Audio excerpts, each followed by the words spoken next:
దేవునికి స్తోత్రం కలుగును గాక. మానవుని యొక్క జన్మ చాలా ఉన్నతమైంది.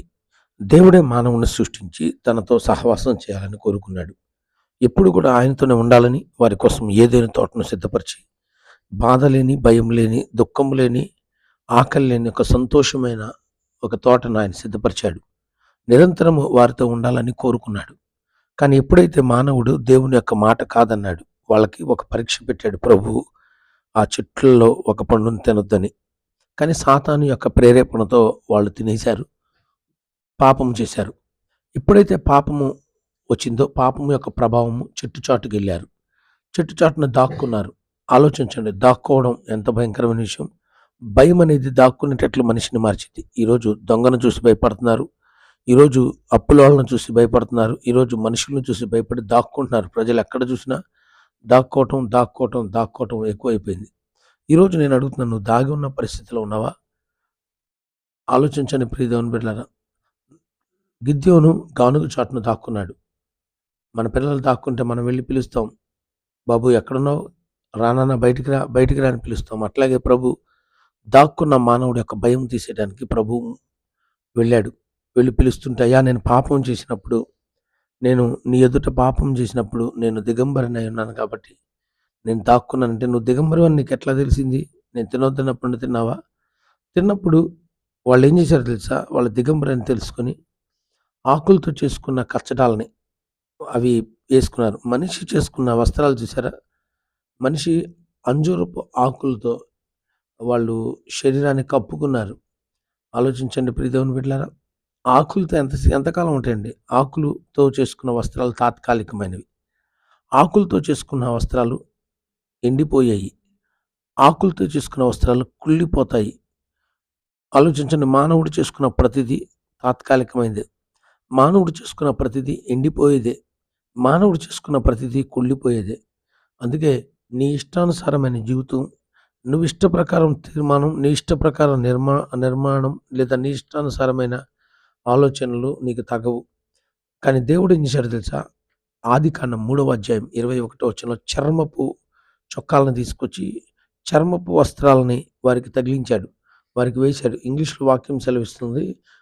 ఆయన వాళ్ళకంట లెదర్ గార్మెంట్స్. లెదర్ అంటే చాలా ఉన్నతమైనవి కదండీ! ఇప్పుడు లెదర్ జాకెట్ ఎవరైనా వేసుకుంటే చాలా బాగుందని అంటాం కదా! దేవుడు తన బిడ్డలకి అందంగా ఉండాలని అందమైన వస్త్రాలు కుట్టించాడు. అండ్ నెక్స్ట్, లెదర్ అంటే విలువైంది. విలువైనయి ఇచ్చాడండి దేవుడు. విలువ తక్కువయి కాదండి. మనం విలువ తక్కువయి చేసుకున్నాం. డిగ్నిటీ, హుందాతనంతో ఉన్నయేసుకున్నారు. అది లెదర్ జాకెట్స్ అందరూ ఏసుకోరు, కోట్లు. ఆ జాకెట్ అనేది పరిపాలనకు సాదృశ్యం. ఆలోచించు, నాణ్యతకు సాదృశ్యం, దైవత్వానికి సాదృశ్యం. దేవుడు తయారు చేశాడు. పాపం చేసిన మానవుడికి దేవుడు ఈ యొక్క వస్త్రాన్నిచ్చాడు. పాపముతో నశించిపోకూడదని పాపము మురికి వస్త్రాన్నేస్తే, ఆ మురికి వస్త్రాన్ని తీసివేసి దేవుడు నీతి వస్త్రాన్నిచ్చాడు. మంచి వస్త్రాన్నిచ్చాడు. నా బిడ్డ, నువ్వు మంచి వస్త్రం వేసుకో, నేను నిన్ను దీవిస్తాను అని చెప్పాడు. అయితే నువ్వు ఆ నీతి వస్త్రాన్ని, దేవుడిచ్చే దీన మనసు అనే వస్త్రాన్ని, ఆ రక్షణ వస్త్రాన్ని మీరు సంపాదించుకోవాలంటే ఒకటే, క్రీస్తును ధరించుకోవాలి. ఏ పాపాన్నైతే నువ్వు ధరించుకున్నావో ఆ పాపాన్ని విడిచిపెట్టి, ప్రభువా ఆ పాపం నాలోంచి తీసివేయండి, నాకు సహాయం చేయండి అని దేవుడిని అడగండి. యేసు ప్రభు ఆ ఏదెను తోటలో ఉన్న ఆదామును పిలిచినట్లు ప్రభు అయిన యేసుక్రీస్తు నీ దగ్గరికి వచ్చి నిన్ను పిలుస్తున్నాడు. నాన్నా ఎక్కడున్నావు? ఆదామా ఎక్కడ అన్నట్లు ఈరోజు నీ పేరుతో పిలుస్తున్నాడు. ఈ వాక్యం వింటున్న నీ పేరు పెట్టి, నా కుమారుడా, నా కుమార్తె, నువ్వెక్కడున్నావు? పాపపు స్థితిలో ఉన్నావా? రా, నా దగ్గరికి రా అని పిలుస్తున్నాడు. యేసు ప్రభు నిన్ను పిలుస్తుంది శిక్షించడానికి కాదు, క్షమించడానికి. యేసు ప్రభు నిన్ను పిలుస్తుంది శాపం ఇవ్వడానికి కాదు, ఆశీర్వదించడానికి. దుఃఖం ఇవ్వడానికి కాదు, దుఃఖంలో ఉన్న నీకు సంతోషం ఇవ్వడానికి. శాపంలో ఉన్న నీకు ఆశీర్వాదం ఇవ్వడానికి ప్రభు పిలుస్తున్నాడు.